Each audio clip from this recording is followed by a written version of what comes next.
Moral catastrophe. That's what the head of the U.S. bishops is calling the sex abuse crisis rocking the American church. The bishops lay out their plan to find a solution. It comes in response to credible allegations against Archbishop Theodore McCarrick and the release of a Pennsylvania grand jury report describing decades of abuse. Cardinal Daniel DiNardo says the bishops have three goals. First, a Vatican investigation into McCarrick that involves lay people. Two, confidential channels to report complaints against bishops. And three, better procedures to resolve those complaints. In a statement today, DiNardo says, quote, "We already know that one root cause is the failure of Episcopal leadership. The result was that scores of beloved children of God were abandoned to face an abuse of power alone."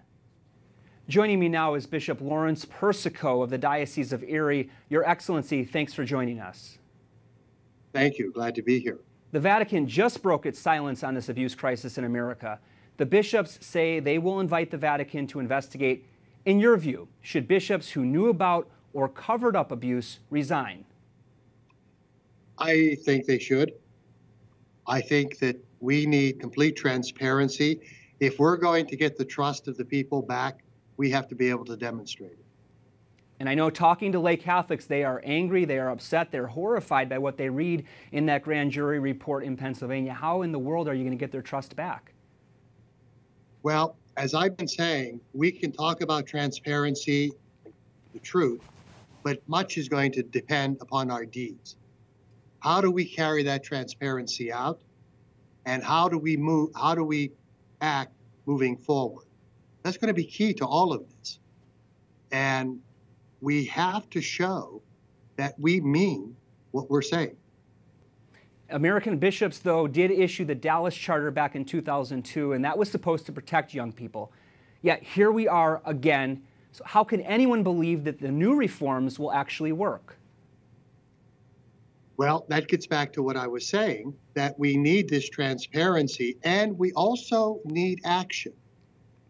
So that if there were bishops or other leaders who are negligent, then they need to be removed. And when you refer, because the more we cover up, the less credibility we have. So when you refer to transparency again and again, what does that mean in your mind? It means that we're truthful about what has happened, that we don't try to hide this stuff in secrecy. I think it's become very clear to me as one of the dioceses involved in the grand jury, and in seeing all of the testimony and everything else that came out in the grand jury report, it's very clear to me it was a failure of leadership. We need to do better. One of the things the grand jury found in your diocese, 41 clergy are called by that report predator priests. So what was your reaction to reading through that report? I found it disturbing, maybe disgusting. It annoyed me to see how, it angered me to see how these priests abused children, people entrusted to their care, people that they looked up to, people that had a responsibility to them. And what did they do? They abused them. So I think it was a real awakening on how we have to change the way we work. Now, obviously, that was 70 years of information. Most of that is from the 70s, 80s, and 90s. Going forward, there's less, but still, we have to be on guard. What caused that break? I mean, you refer to after the 2000s, things got a lot better, but what caused that change in your mind? Well, I think getting back to the Dallas Charter, and we tried to do better, but we still are not good enough yet.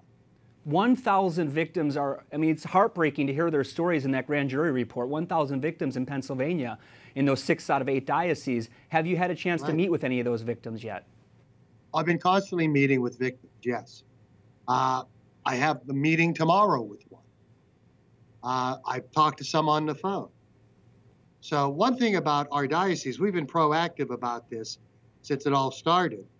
And we were very early on, we publicized credible allegations against priests and laity, men and women.